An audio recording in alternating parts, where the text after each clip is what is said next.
Please subscribe to Face TV Africa and turn the notification on. Face TV Africa, ẹ jọ̀ọ́ ẹ subscribe hete. Face TV was Swoby.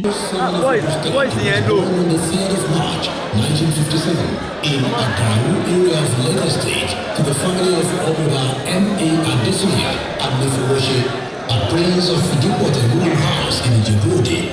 His mother, Alaja Halima Shadia Bogwade, a centenarian, the Omobaurite Abida Bobere, is from Irupeju in Ekiti State, and his passion for music came into reality at the tender age of 8. He, however, went professional at the age of 15.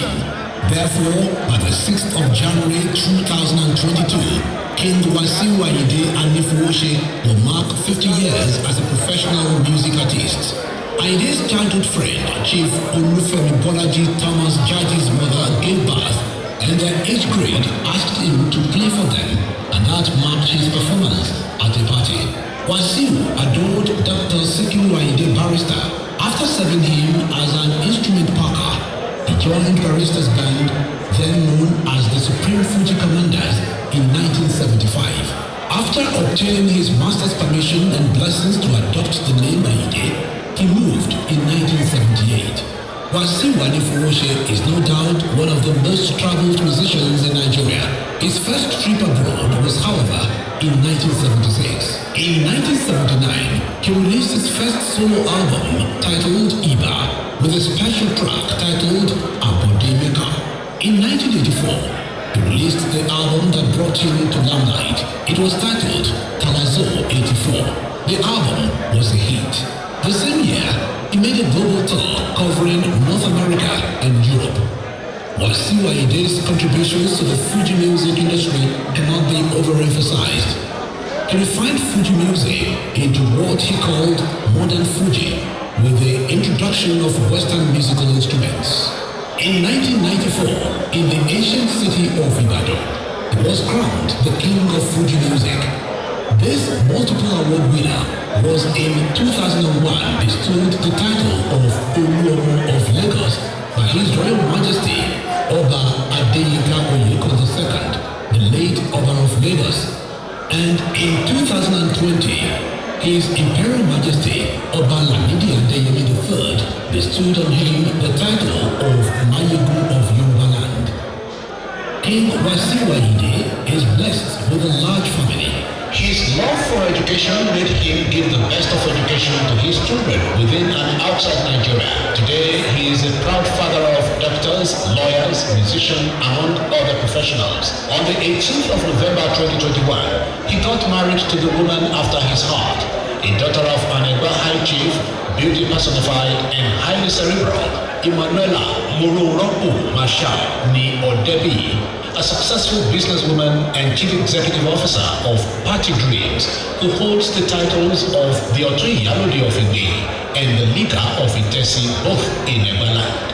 Very distinguished ladies and gentlemen, it is my pleasure to present to you the king of Fuji music, the Mayegu of Yoruba land, and the doyen of Fuji music, King Wasiu Olasukomi Ayinde Adewale Omobolaho Anifuoshe, K1 the Ultimate. A round of applause for King Wasiu Ayinde Marshal. Your Excellencies, ladies and gentlemen, and to present the plaque, permit me to invite a wonderful prince to present the plaque to another prince. Ladies and gentlemen, he is a prince of Orileowu Kingdom. Prince Olumuyiwa Adejobi will be presenting the flag to Prince Wasiu Ayinde. Prince to Prince, listen. Prince to Prince.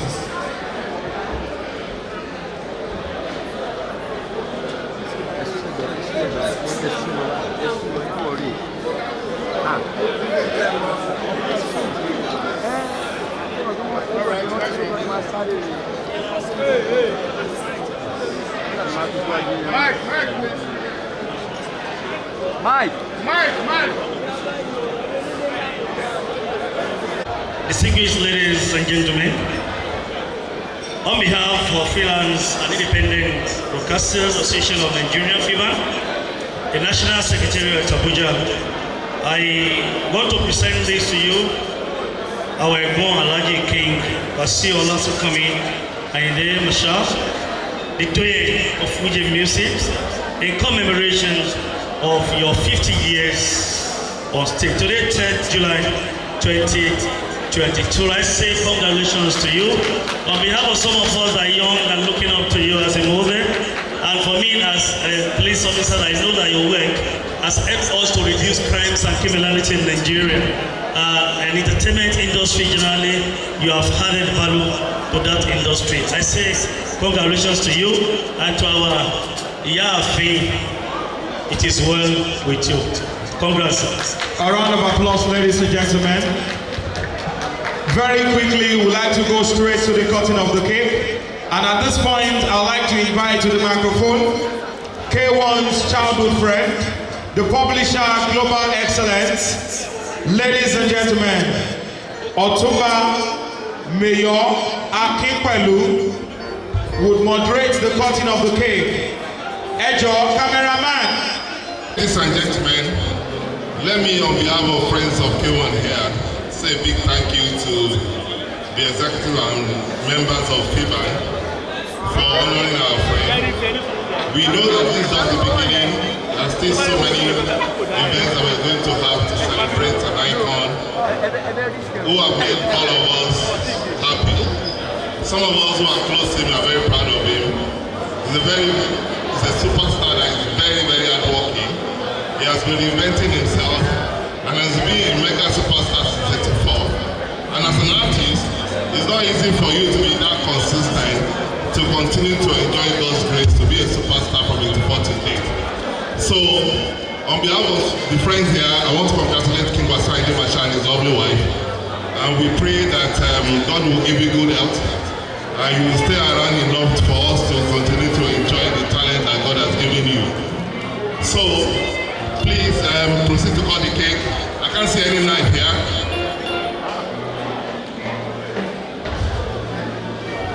We are waiting for the knife to cut the cake. Knife. And madam, please touch your husband's hand. Excuse me, sorry. Can I have your attention, please? We are going to cut this cake. We are going to cut this cake by spelling 1-1. Are we together on that? We are doing this together. We are spelling 1-1. We are spelling 1-1. So can I have a K? K W A M 1. A round of applause, ladies and gentlemen.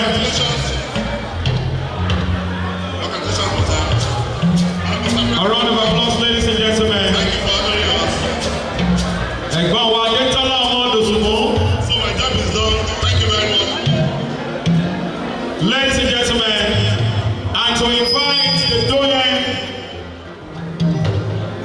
on stage, I'd like to make welcome Kolade Ononuga, K2, the heir to the throne.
Please subscribe to Face TV Africa and turn the notification on. Face TV Africa, ẹ jọ̀ọ́ ẹ subscribe, hete. Face TV was Swoby.